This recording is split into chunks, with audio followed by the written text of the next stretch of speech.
Chapter 1. Ankh-Su-Namun. Thebes, Egypt, 1290 B.C. Thebes was the city of Imhotep, the high priest of the dead. It was also the city of Ankh-Su-Namun. Ankh-Su-Namun was the pharaoh's lover, but she loved Imhotep. Imhotep walked into her bedroom and took the beautiful woman in his arms. "My love for you is more important than life," he said. Outside the bedroom door, Imhotep's priests watched. But when Pharaoh Seti I of Egypt walked in, they couldn't stop him. Imhotep quickly ran into the next room. Pharaoh Seti heard something, but he didn't see him. "Who was here?" Seti asked Ankh-Su-Namun. "I know somebody was here, in your bedroom." And then the pharaoh looked into the next room. "Imhotep," he said, "my high priest." Ankh-Su-Namun looked at Imhotep. They had to kill the pharaoh before the pharaoh and his soldiers killed them. Ankh-Su-Namun took her knife and pushed it hard into the pharaoh's back. The pharaoh's eyes opened wide. Then Imhotep took the pharaoh's sword and killed him. They heard something outside. The pharaoh's soldiers, the Med-Jai, were there. But Imhotep's priests came in first. They took the pharaoh's sword from Imhotep's hand. "Come with us," the priests said to him. "Quick!" They pulled him away from his lover. "No," said Imhotep, "I will stay with Ankh-Su-Namun." "Please, go," said Ankh-Su-Namun. "Please, live. They will kill me, but you can bring me back to life. Only you, the high priest, can do it." The priests took Imhotep with them. The pharaoh's soldiers ran in. Ankh-Su-Namun didn't say goodbye to Imhotep. There wasn't time.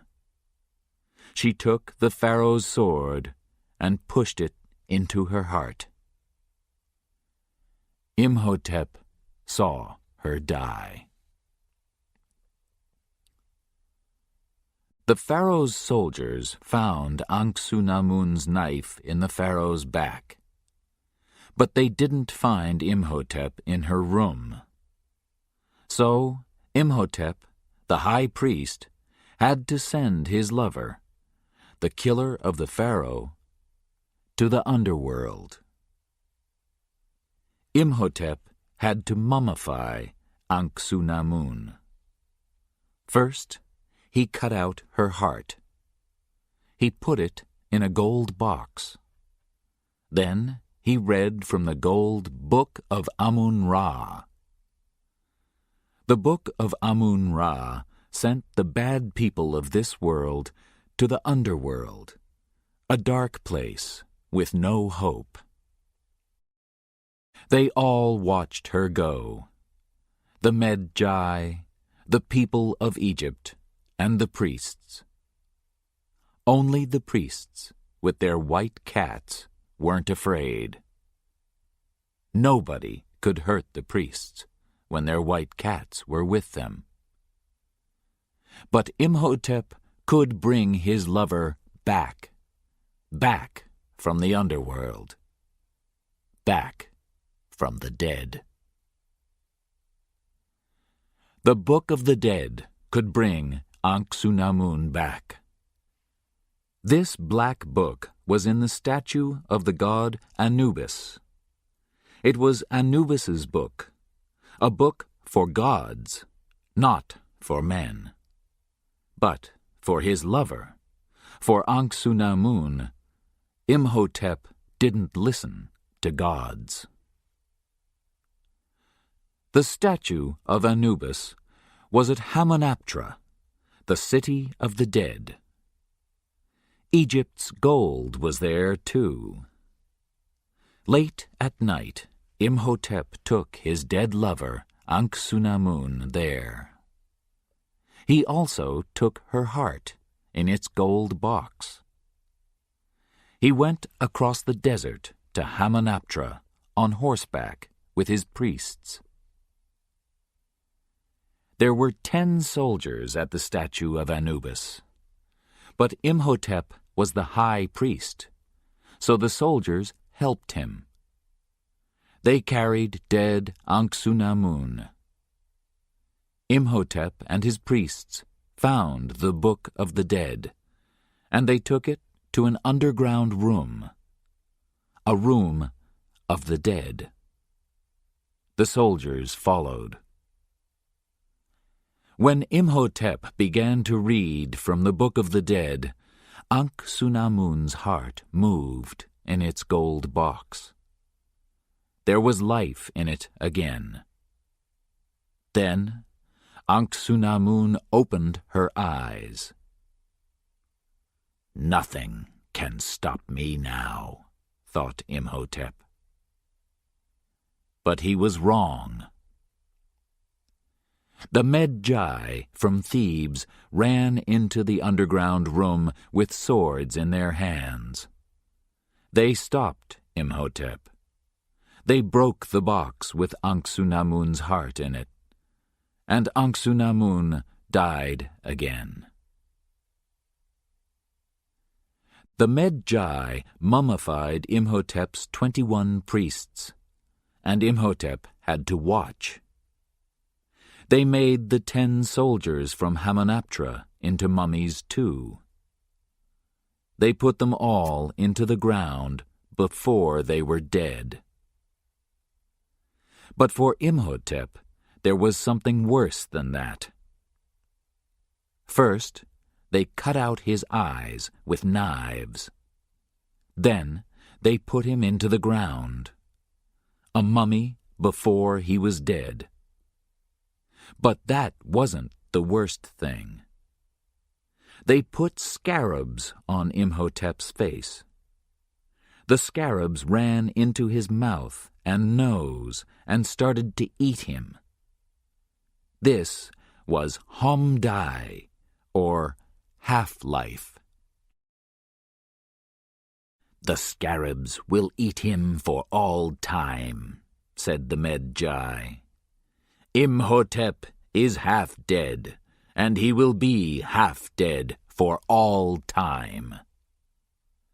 Nobody can bring him and Ankh-Su-Namun back to the world of the living, or he will make everybody in the world his mummies, and the scarabs will fly again and eat us all. It will be the end of the world. So we, the Medjai, will stay here and watch Imhotep. First us, and then our sons, and then the sons of our sons. Nothing is more important than that." The Medjai looked down at Imhotep. The scarabs started to eat him. He could never get out. Or could he? Chapter 2. O'Connell and Evelyn. 3,215 years later. Hamunaptra, 1925. Most of Hamunaptra is under the desert. Only 1 or 2 houses stand in Seti I's great city of the dead, and in those houses some soldiers are fighting for France. They are fighting with hundreds of desert horsemen. Again and again the horsemen came out of the desert with the sun on their backs. They had guns, and they shot at the soldiers. One of the men was a better fighter than the other soldiers. This man wasn't French. He was American, and his name was Rick O'Connell. Next to him was Benny, a Hungarian. Benny was O'Connell's friend. Sometimes, when he wanted something. "Why are you here?" O'Connell said to Benny, and he shot again. "I took some gold from a temple," said Benny with a smile.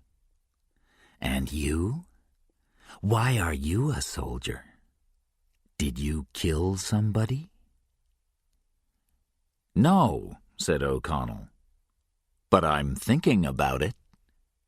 And he shot another horseman from his horse. "No, tell me," Benny said. "Why are you here in the desert?" "I want to have a good time," said O'Connell. The horsemen were now very close. O'Connell shot. Then he shouted and shot again. "There's only you and me, Benny," shouted O'Connell. But Benny didn't answer. He wasn't there. 4 horsemen were almost on top of O'Connell. He ran. He saw Benny in front of a temple. The Hungarian went in and started to close the temple door. "Don't close that door!" O'Connell shouted at Benny. But Benny closed it in his face, and O'Connell couldn't open it. "I'm going to get you for this," O'Connell shouted at Benny through the closed door. But first there were 4 desert horsemen with guns in his face. He had a problem. "Okay," shouted O'Connell. "I'm ready. The 4 of you. Fight me!" But the 4 horsemen didn't fight. Their horses went up on their back feet. Their ears went back, and their eyes opened. They threw the 4 horsemen to the ground and ran away. The horsemen followed them. "Why?" O'Connell thought. "I don't understand." He turned around. There, behind him, was an old statue. It was the god Anubis. Why did the horsemen run from a statue? But suddenly he was afraid too. A wind came across the desert. The yellow ground moved with the wind, and under it there was a big face. It was the face of the high priest Imhotep. O'Connell ran away from Hamunaptra, but there were eyes on his back in the hot desert. He knew that. He could feel them. He turned and looked up. There, high up on a mountain, were the Medjai. Evelyn Carnahan was a quiet, uninteresting woman, people thought. And she worked in a quiet place. It was a place full of very old books. The Cairo Museum. Evelyn put a book on the top shelf. She saw something up there, and she was angry. She was angry because the name of the book started with the letter T. Why was it on that shelf? The other books on the shelf started with S. Evelyn took the book from the top shelf. But she fell, and the books fell with her. The bookshelf fell and hit another bookshelf. Then that bookshelf hit the shelf behind it. In 2 minutes, all the old books in the museum, from A to Z, were on the floor. Evelyn fell on the floor with them.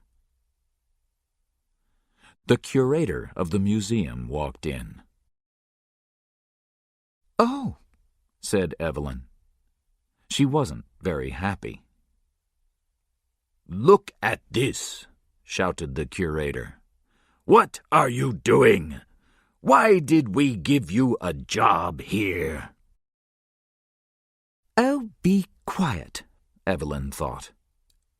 She said, "You gave me a job here because I know everything about the pharaohs. I understand the old languages, and I can read these books. Evelyn stopped. She felt very angry and very British, but she didn't want to lose this job. She liked living in Cairo. The curator said some more angry words and then left. Evelyn got up and started to put the books on the shelves again. Somebody spoke. "I am the undead," it said. Evelyn looked behind a shelf and saw a mummy. She screamed, and then the mummy started to laugh. "Hello, baby sister," it said. Her brother Jonathan put his head up. Then he came out from behind the mummy. Jonathan! He was more than 30 years old, and a baby. "Jonathan, go and put that mummy back." "Ah, but I have something for you," said her brother. "Oh, no." Jonathan often found things from the time of the pharaohs and brought them to his intelligent sister. But when people in the museum looked at them, they weren't really old. "Okay," said Evelyn. "What is it this time?" It was a box, and the box had Egyptian writing on it. Evelyn looked at it. She opened the box carefully and took out a key and a map. "Jonathan," she said, "this is very important." Evelyn and Jonathan took the box to the museum's curator. The curator looked at it. "See," said Evelyn, "it's from the time of Seti I." "Maybe," said the curator. The curator wasn't excited. Evelyn couldn't understand that. Did the curator know something about the box? "Who was Seti I?" asked Jonathan. "Was he rich?" "The richest of the pharaohs," answered Evelyn. Jonathan liked this answer. The curator looked at the map. "This map is more than 3,000 years old," said Evelyn. She knew a lot about the pharaohs, and she wanted the curator to forget the books on the floor. "The writing tells us that it's a map of Hamunaptra." The curator was afraid of the name Hamunaptra, but he turned away from Evelyn so she didn't see his face. "My dear girl," said the curator, "there are a lot of stories about Hamunaptra." "Is this Hamunaptra City of the Dead?" asked Jonathan. He and Evelyn had an Egyptian mother. They listened to stories about Hamunaptra when they were children. "Yes," Evelyn answered. "Hamunaptra, City of the Dead." The pharaohs put their gold there. The curator had the map in his hands. It was above a candle on his desk. He moved his hands down. "No!" shouted Jonathan. He pulled the map away from the candle and put out the fire with his hand. Some of the map was black now. You couldn't see the city of the dead. "Why did you do that?" asked Jonathan. "It wasn't really an old map," said the curator. "Didn't you know that, Miss Carnahan? That's very stupid of you." But it was an old map, and it showed Hamunaptra. Evelyn knew that. She took the key from the curator quickly, before he threw that away. She could ask other people about the map. But where did Jonathan get it? Outside the curator's office, she asked her brother that question. "Where did I get it? Oh, I took it from a man in a bar. He was an American. His name was Rick O'Connell." Evelyn and Jonathan went to the bar. Evelyn wasn't happy about that. She didn't usually go to bars, and this was a very dirty bar. The American, Rick O'Connell, was there. He was always there, all day, every day. He was dirty, and he was ready for a fight. "Don't I know you?" O'Connell said to Jonathan. "I saw you somewhere. And who's your little girlfriend? Very nice." "She's my sister," said Jonathan. Little, I am..." Evelyn wasn't anybody's little girlfriend.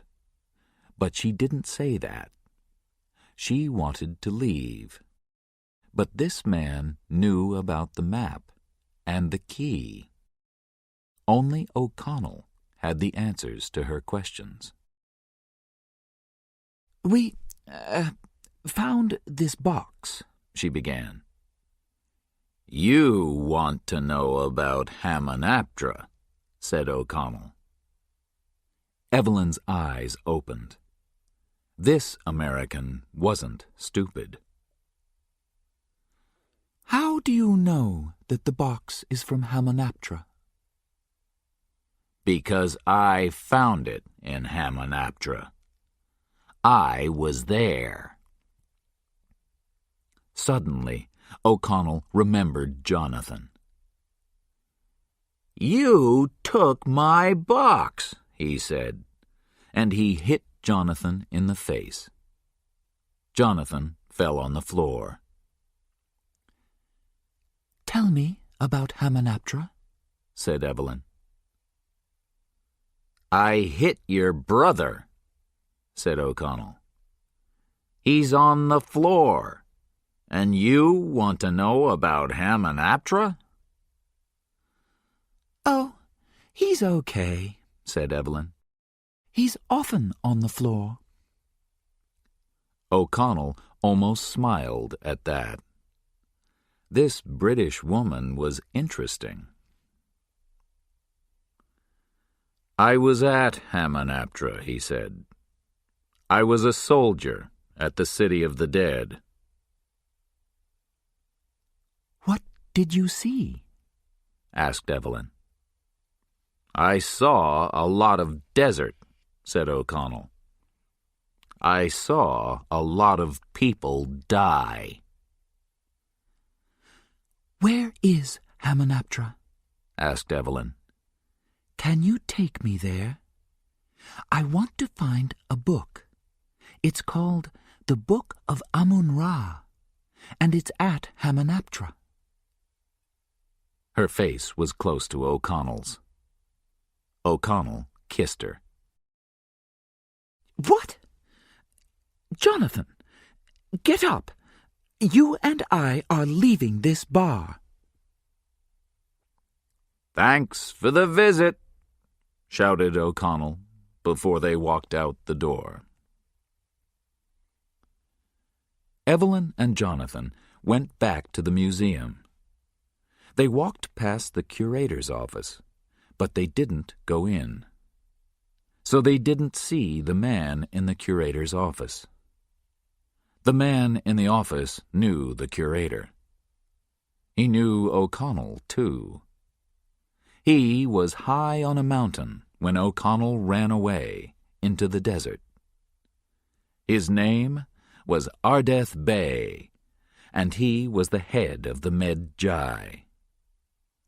The curator was in the Medjai, too. "Miss Carnahan wants to go to Hamunaptra," said the curator.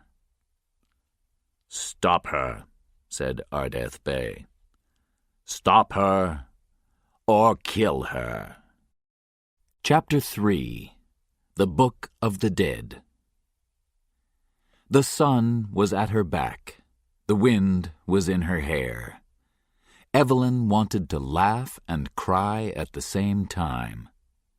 She loved the desert, and the idea of Hamunaptra was exciting.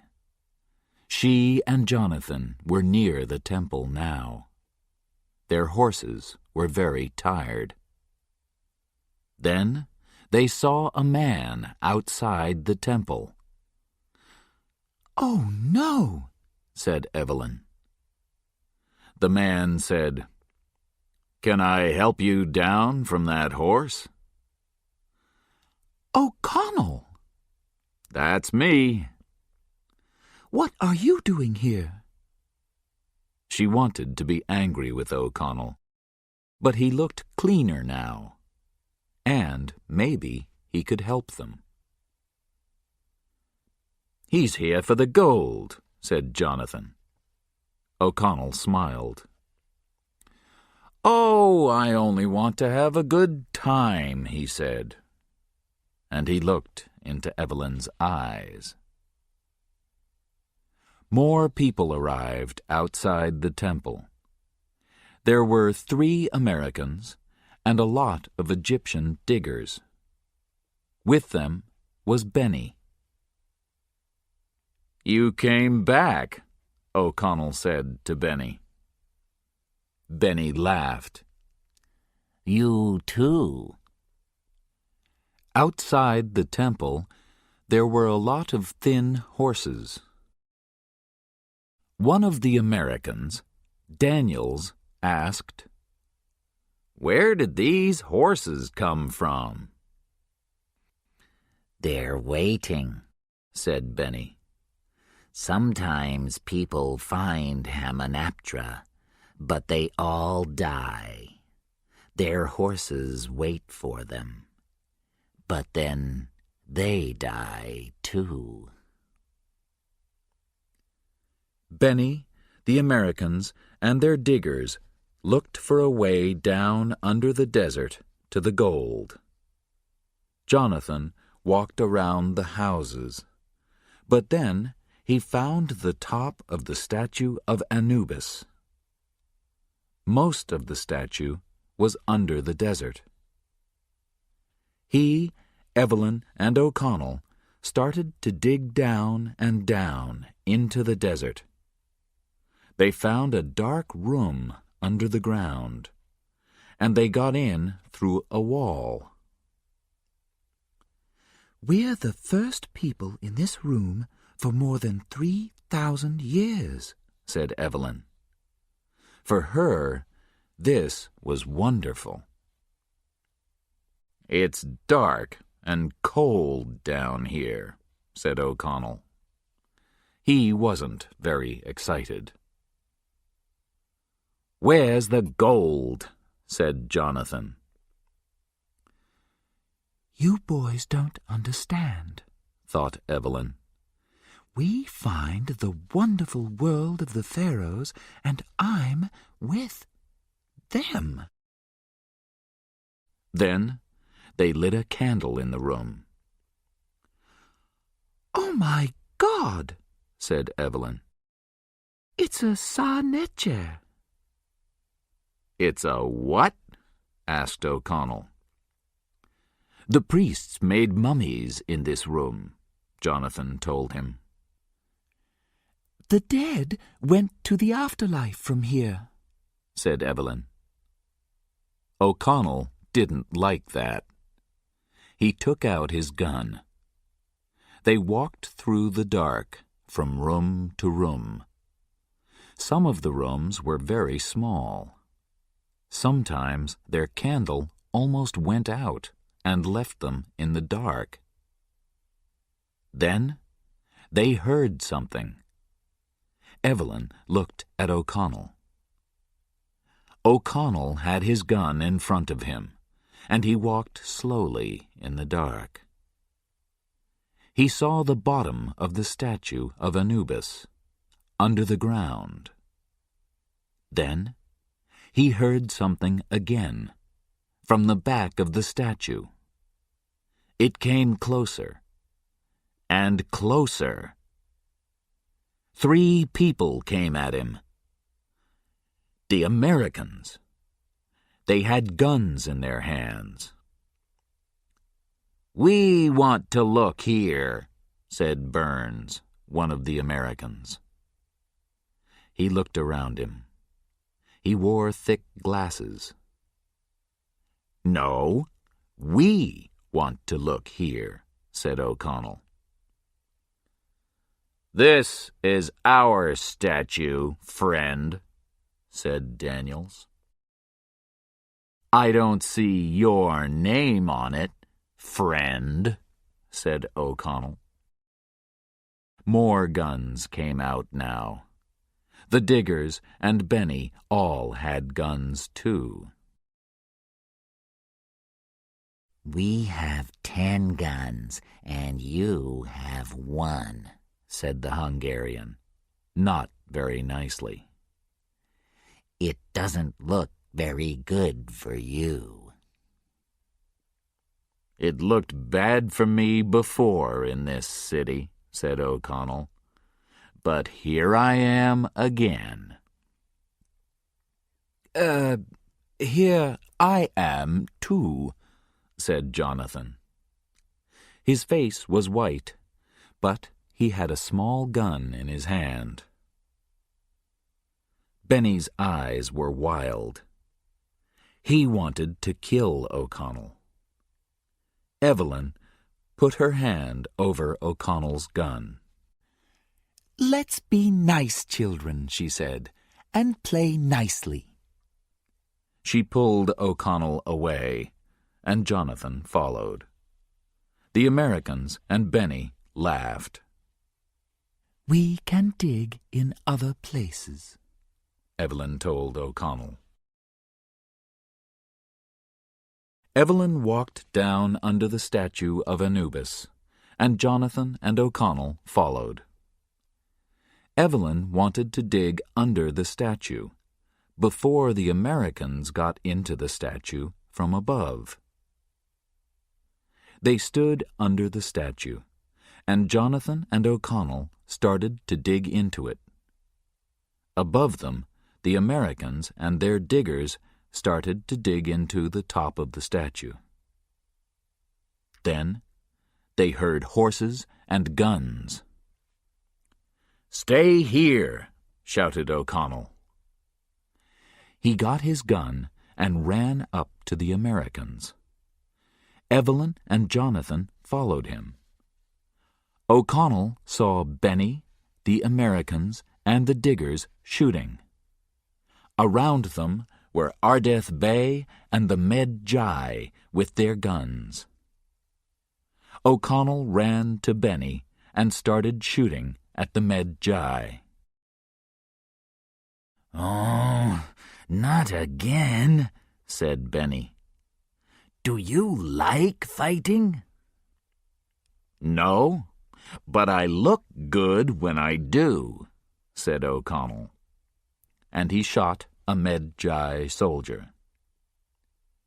Evelyn had a gun in her hand for the first time. She shot at the Medjay too. Stop! Shouted Ardeth Bey. The Medjay stopped shooting. Everybody stopped shooting.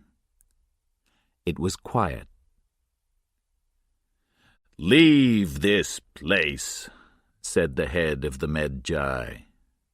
Leave this place or die. Ardeth Bey left, and the other Medjay soldiers followed him. There's gold here, said Daniels when it was quiet again. Those soldiers were here for the gold. No, said O'Connell. They're desert people. Water is important to them, not gold. But there's something more important than water or gold down here. O'Connell, Jonathan, and Evelyn went back down to the bottom of the statue. The Americans and their diggers started to dig again at the top. They got into the statue, and the diggers found a big box. There was Egyptian writing on the box. Benny read it. "Don't open this," he told the other men. The Americans laughed. "Seti the First wasn't stupid," said Benny. "The diggers can open the box. I'm out of here." Benny knew Egypt. He understood the country's language and its gods. He was afraid, and he ran. "Open the box," Burns said to the diggers. The diggers were afraid, but they opened the box. Then they screamed. Scarabs ran out of the box. The scarabs ran into the diggers' feet, up their legs, up and into their brains. Then the scarabs ate their brains. The diggers stopped screaming. The Americans were afraid, but they took the gold from the box. Benny came back into the room. "What did that writing on the box say?" asked Henderson. "It said, 'Open this and you die.'" At the bottom of the statue, Jonathan was asleep. Evelyn and O'Connell stopped digging and sat on the floor in the dark. They were very tired. O'Connell lit a fire and looked into Evelyn's eyes. Evelyn put her face close to his. "I'm going to kiss you, Mr. O'Connell," she said. "No, you're not," said O'Connell. "I'm not?" "Okay, you can. But call me Rick, not Mr. O'Connell." Evelyn smiled and put her face closer to his. "Rick," she said, and closed her eyes. "Rick." And then she was asleep. O'Connell smiled. "That was nice, ma'am," he said. The next morning they got into the top of the statue of Anubis. Inside there was a coffin. Look, Evelyn said to Jonathan. there's no writing on this coffin, so the dead man in here isn't going to the afterlife. He's staying in this world. He did something very, very bad. Jonathan took out the key and put it in the coffin. The coffin half opened. O'Connell pulled the coffin open, and a 3,000-year-old mummy stood up. O'Connell, Evelyn, and Jonathan screamed. Then the mummy fell back in its coffin. Imhotep wasn't dead, but he wasn't of this world. He was undead. He wanted life. Above them, the Americans looked in the box. They wanted gold, but they found only a book. Henderson took it out. "It's an old black book," he said. Be careful with that, said Benny. It's the Book of the Dead. "I don't want a book," shouted Daniels. He was angry, and he kicked the box. The box broke, and a smaller gold box fell out. "That's better," said Daniels. And he took the box, with Ankh-Su-Namun's heart in it. That evening, Evelyn, Jonathan, and O'Connell walked up to the top of the statue again. They sat around a fire with the Americans. Benny was asleep, with the Book of the Dead next to him. Evelyn tried not to take it, but it was impossible. She had to look at it. She took it and opened it. The second person in 3,000 years with the Book of the Dead in her hands. It was exciting. "Do you think that's a good idea?" asked O'Connell. "Oh," said Evelyn, "people read books all the time." She looked at O'Connell. Her face said, "I work in a museum. I know about books, and you don't." Evelyn began to read to O'Connell from the book. Kum Ra, Hum Day.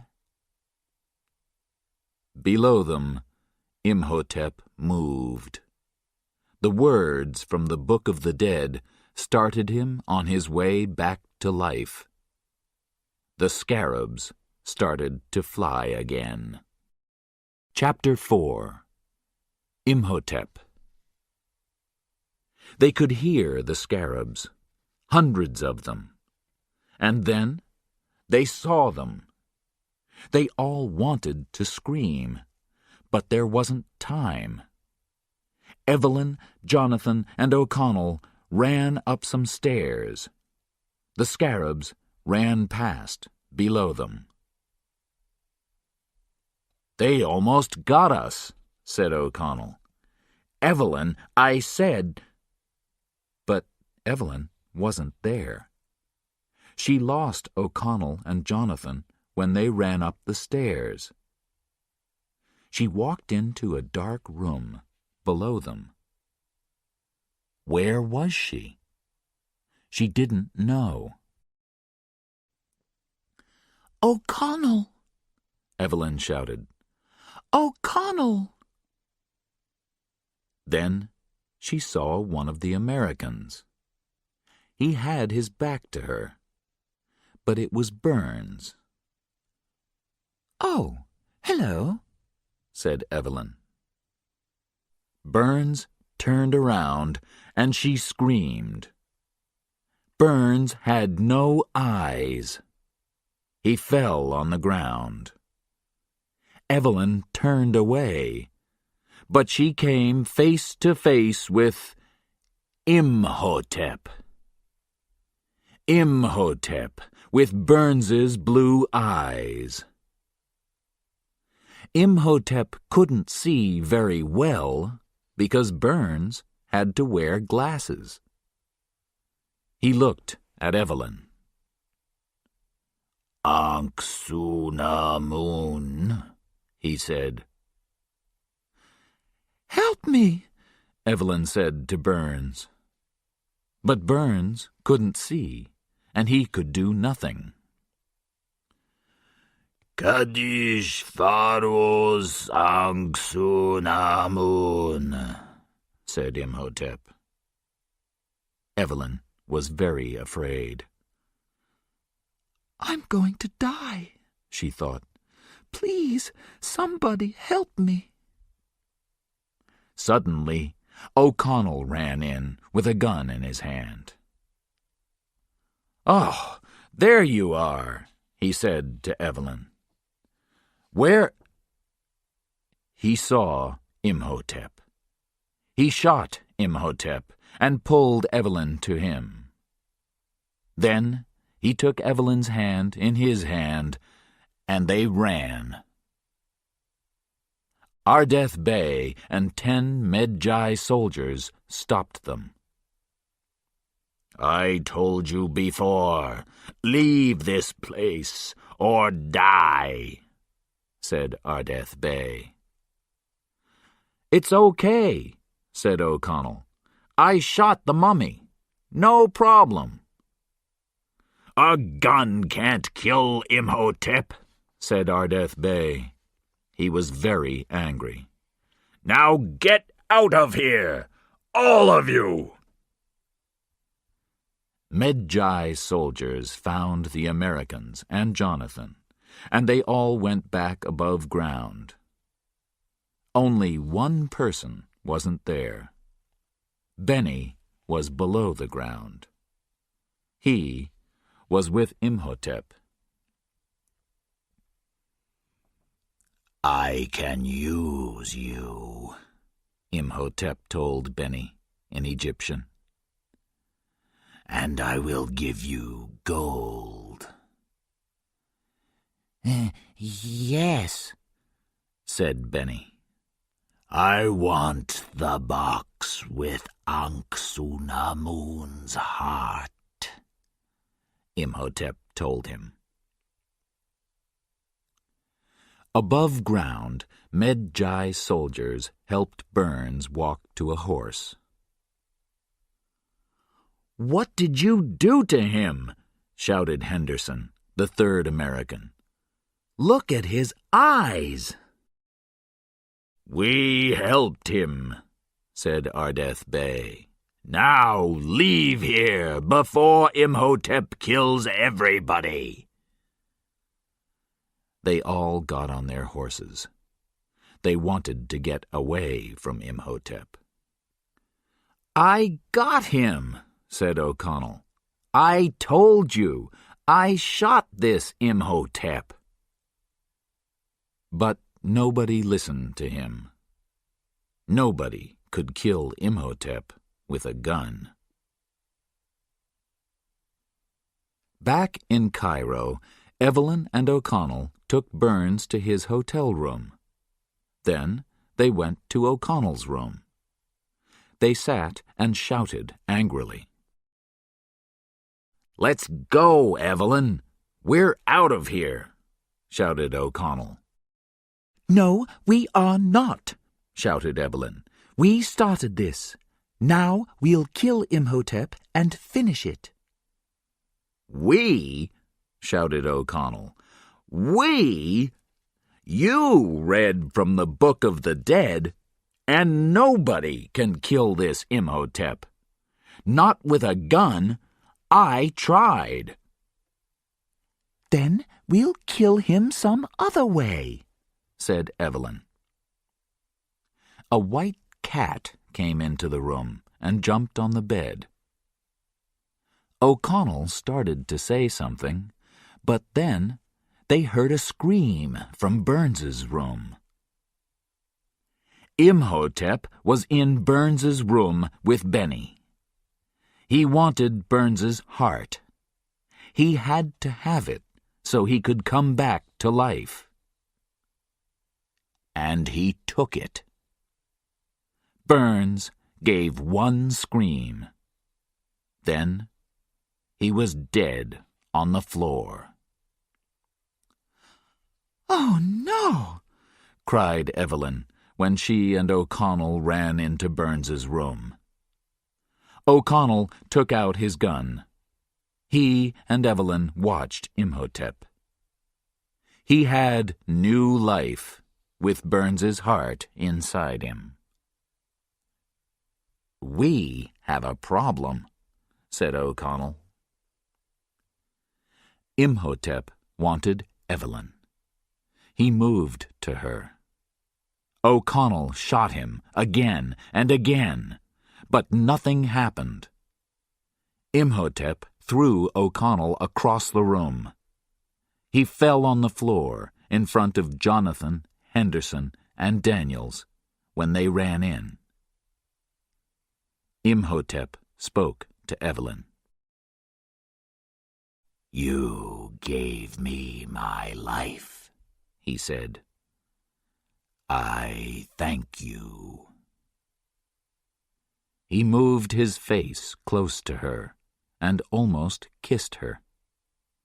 But suddenly the white cat ran into the room. Imhotep saw it, and he was afraid. He stopped kissing Evelyn and ran out of the room. "What happened?" asked O'Connell.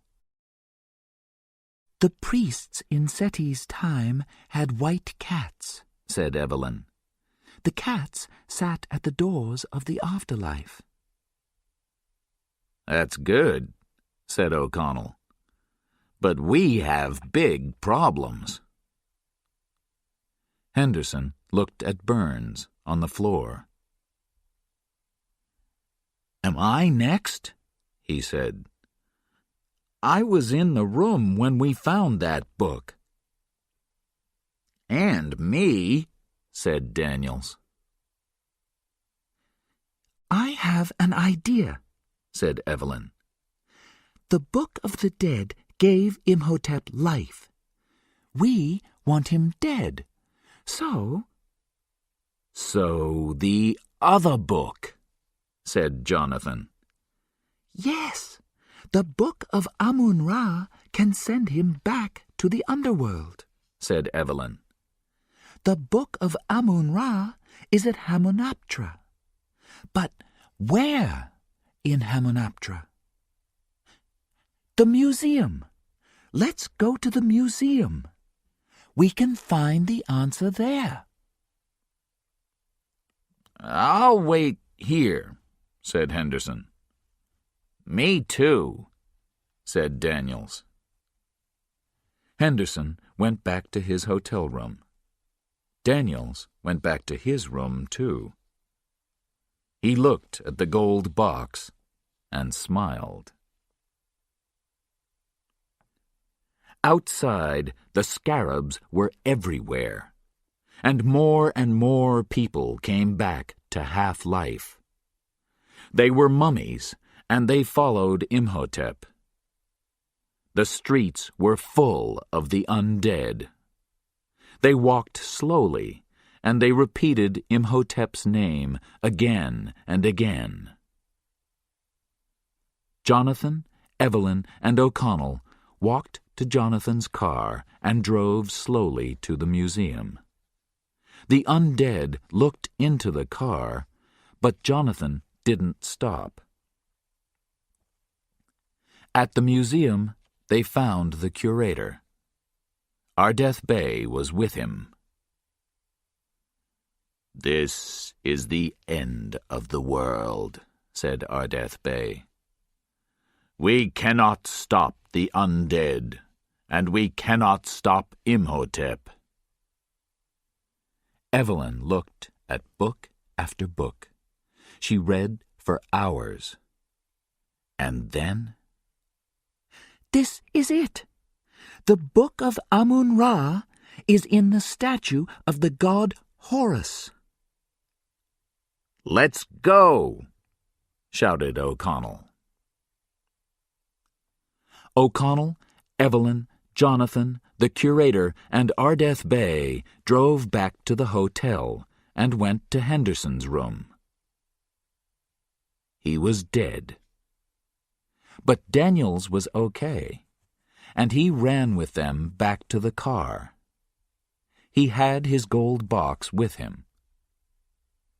Back in the car, Jonathan drove slowly. The undead were everywhere in the streets. There were hundreds of them. They shouted, "Imhotep! Imhotep!" Then they looked into the car and saw the box. Jonathan drove fast, but the undead stopped the car. Daniels shot at them again and again, but more of the undead walked to the car. "Imhotep! Imhotep!" They looked at Daniels with dead eyes. Then they took him out of the car and killed him. It was quiet in the car for a minute. Then the undead came for O'Connell, Jonathan, Evelyn, the curator, and Ardeth Bey. "This is not good," Evelyn thought. Then she saw him. Imhotep. But the new Imhotep was a young man with new life. "He's beautiful," Evelyn said. O'Connell didn't like that.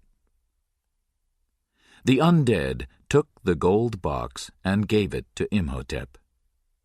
Benny was with him.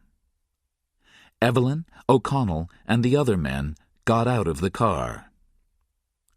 "Wait," said Imhotep to the undead. The undead waited. Imhotep walked to Evelyn. "Do you have any ideas?" Evelyn asked O'Connell. I'm thinking, he said. Imhotep put out his hand to Evelyn. "I am living because of you," he said. "Come with me." "He has Ankh-Sunamun's heart," said Ardeth Bey. "Now he wants your heart, too, so he can bring her back from the undead." Imhotep's hand closed around Evelyn's. Evelyn turned to O'Connell.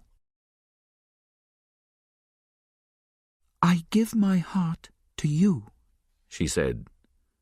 "But please, come for it before he takes it out." O'Connell almost smiled at that. "Yes, ma'am," he said. Imhotep took Evelyn away. Then he turned and shouted to the undead. "Kill them all!" "Run!" shouted Ardeth Bey. The head of the Medjai called for his soldiers. He took his sword and fought with the undead. The curator fought too, but the undead killed him. O'Connell and Jonathan ran. "We can't leave Ardeth Bey," shouted Jonathan. "Yes, we can," said O'Connell. "We're going to Hamunaptra. We're going to find that statue and the book." Chapter 5. The Book of Amun-Ra. "How do we know this god?" asked O'Connell. Horus, said Jonathan. He has a big nose. Look for a big bird. That will be him. Okay, said O'Connell. Where do we start? He looked at the houses and the temple in Hamunaptra. He had no ideas. Below O'Connell and Jonathan, Benny had a gun in Evelyn's back. Imhotep was in front of them. Walk, said Benny. You'll die in the end, said Evelyn. I will, said Benny. Oh, yes, said Evelyn. But she walked. They came to the Sa-Netjer. At the same time, Ardeth Bey and the Medjai were on their way across the desert. When Jonathan and O'Connell went down under the ground near the statue of Anubis, Imhotep heard them. He took some water from the gold box with Anksunuman's heart in it and threw it at a wall. His mummified priests from 3,000 years before walked in. "Find them," said Imhotep. Jonathan and O'Connell found the statue of Horus. Then the mummified priests found them. Ardeth Bey and his soldiers came in and fought with the mummified priests. "Does anybody have a white cat?" asked Jonathan. "Find the book," shouted Ardeth Bey. Back in the Sa-Netjer, Evelyn was in a coffin. The coffin was open, but she couldn't move her arms or her legs. In the next coffin was the mummy of Anksunamun. Imhotep sang. He had the Book of the Dead in one hand, and he put the other hand on Anksunamun's dead face. This is a love story, thought Evelyn. He loved her for 3,000 years, and now I'm going to die for his love. Ardeth Bey and his soldiers fought hard, but there were more and more mummies. When they shot a mummy in the arm came off. Then it fought too. Jonathan and O'Connell didn't stop digging. And then they found a gold box, and in the gold box there was the book of Amun-Ra. It was beautiful, but they couldn't look at it now. "Take the book and help the girl!" Ardeth Bey shouted. Imhotep read from the Book of the Dead. "When you die," he told Evelyn, "Anksunamun will live, and I will never die." Anksunamun's eyes opened. Imhotep opened the coffin and took a knife. He stood with it over Evelyn's heart. This was the end. Suddenly, O'Connell and Jonathan ran into the room. Imhotep turned to them. "I found it, Evie!" Jonathan shouted. He showed her the Book of Amun-Ra. "I found it!" "Stop talking!" Evelyn shouted at her brother. "Get me out of here!" Imhotep put the knife down and walked to Jonathan. "Open the book, Jonathan!" Evelyn shouted. "That's the only way!" Jonathan tried, but he couldn't open it. "Is there a key?" he asked. Imhotep smiled. He had the key. He moved nearer to Jonathan. O'Connell took a sword from a statue's hand and started to cut into Evelyn's coffin. "Imhotep's going to kill Jonathan," thought Evelyn. She thought quickly. "Jonathan, are there any words on the front of the book?" Jonathan ran away from Imhotep and looked at the book at the same time. "Words?" he said. "Yes." O'Connell started to break the coffin.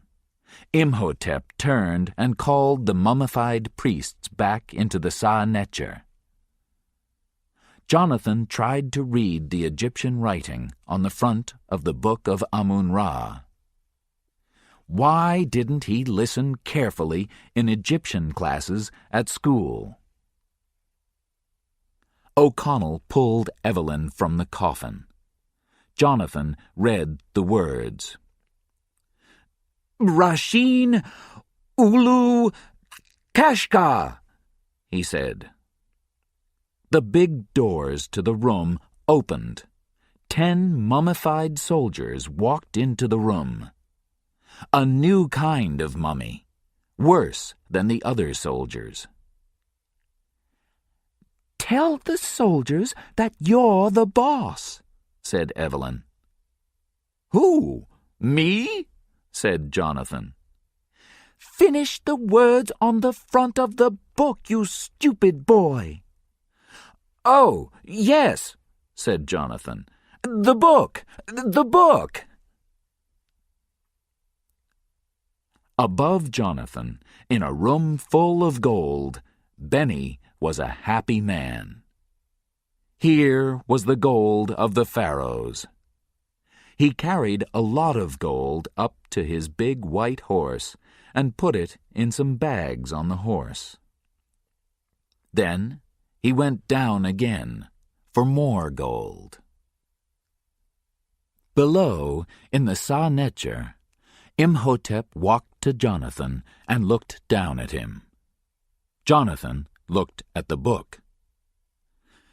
"I can't read this," he screamed to Evelyn. "This Egyptian letter.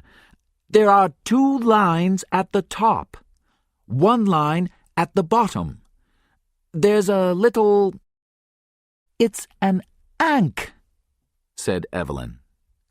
"Ah!"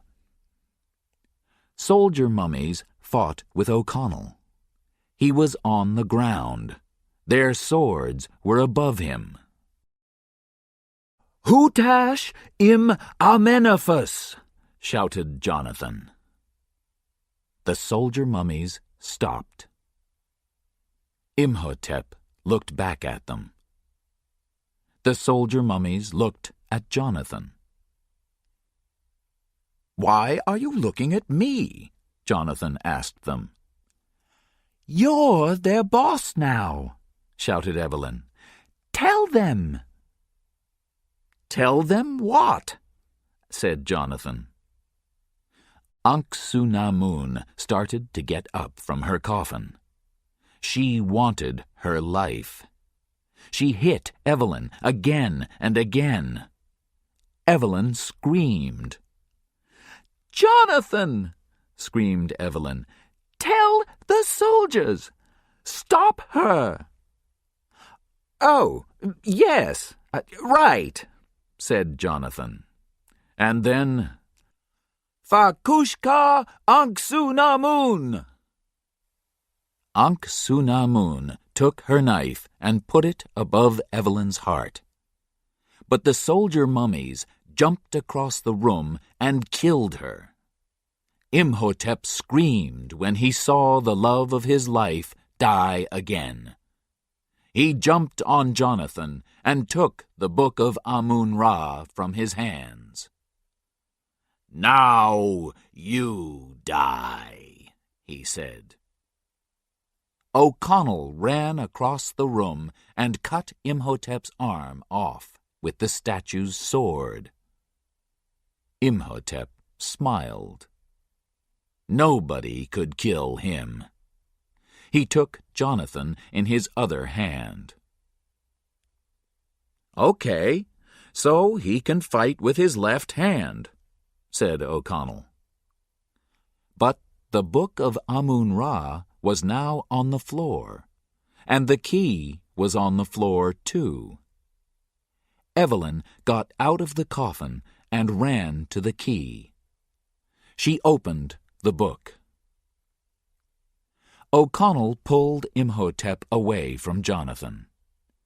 Imhotep turned and threw O'Connell across the room. Evelyn looked into the Book of Amun-Ra. "Can you fight with Imhotep for 3 or 4 minutes? Please," she shouted to O'Connell.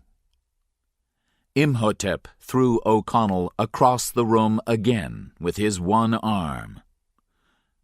"No problem," O'Connell answered. Imhotep took O'Connell's sword.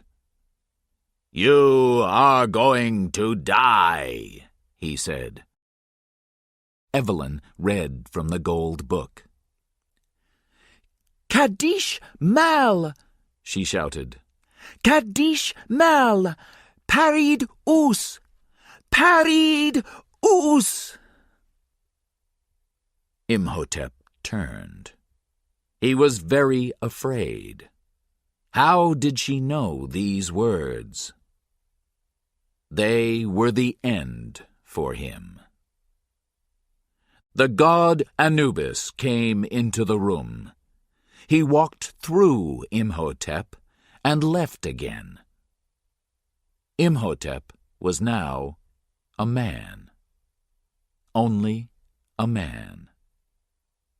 And a man can die. O'Connell took the sword and pushed it through Imhotep. And Imhotep, the man, died. But he said something before he died. He said, "This is not the end." Above them, Benny found gold on the wall of a room. His eyes opened.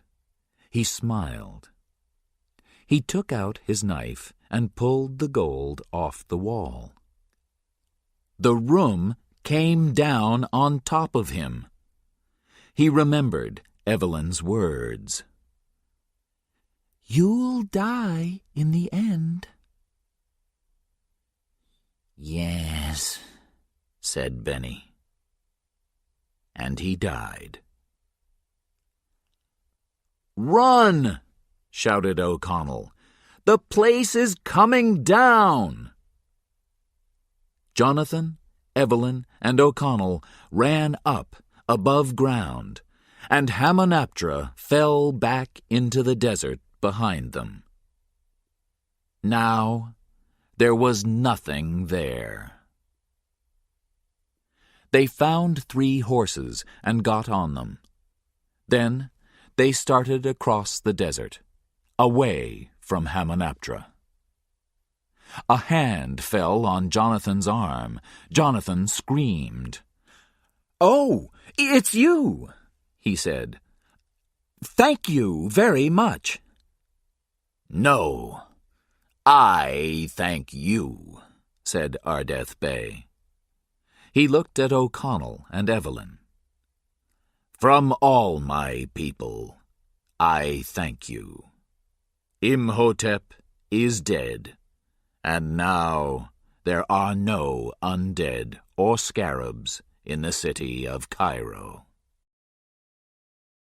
"Oh, that's okay, my friend," said Jonathan. "Thanks are fine," he thought, "but we didn't get any gold." Ardeth Bey smiled and went off into the desert. "My horse is walking slowly," said Jonathan.